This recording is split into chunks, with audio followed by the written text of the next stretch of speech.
ദില്ലിയിലെ സമരത്തെ പിന്തുണച്ച് കൊച്ചിയിൽ വേടൻ പങ്കെടുത്ത പരിപാടിക്കെതിരെ കേസ്. വേടന്റെ മാനേജറായ വിഘ്നേഷിനും കണ്ടാൽ അറിയാവുന്ന 99 പേർക്കുമെതിരെയാണ് കേസെടുത്തിരിക്കുന്നത്. പോലീസിന്റെ അനുമതിയില്ലാതെ പരിപാടി നടത്തിയെന്നാണ് കേസ്.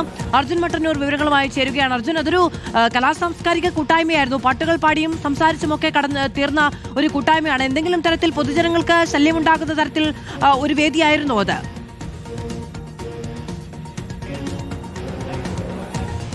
മാധു, ഡൽഹിയിലെ പ്രതിഷേധവുമായി ബന്ധപ്പെട്ട രാജ്യവ്യാപകമായി സമാനമായ രീതിയിൽ ആളുകൾ തെരുവിലിറങ്ങിയിരുന്നു. പ്രതിഷേധ പരിപാടികൾ സംഘടിപ്പിക്കുകയും ചെയ്തിരുന്നു. സമാനമായ രീതിയിലാണ് ബുധനാഴ്ച വൈകിട്ട് കൊച്ചിയിലും പരിപാടികൾ സംഘടിപ്പിച്ചത്. ഇതിന്റെ ഭാഗമായി പനമ്പള്ളി നഗറിലെ സെൻട്രൽ പാർക്കിൽ റാപ്പർ വേടനടക്കം പങ്കെടുത്ത പ്രതിഷേധ പരിപാടി ഉണ്ടായിരുന്നു.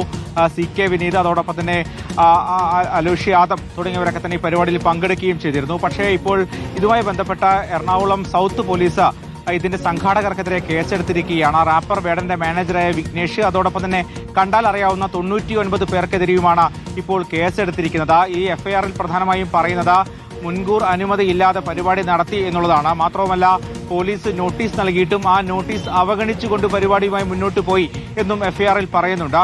അവിടെയുള്ള സാധാരണക്കാരുടെ യാത്ര സൗകര്യമടക്കം നിഷേധിച്ചുകൊണ്ട് ആ വഴിയടക്കം തടഞ്ഞുകൊണ്ട് പരിപാടി സംഘടിപ്പിച്ചു എന്നാണ് ഇപ്പോൾ FIR-ൽ പറയുന്നത്.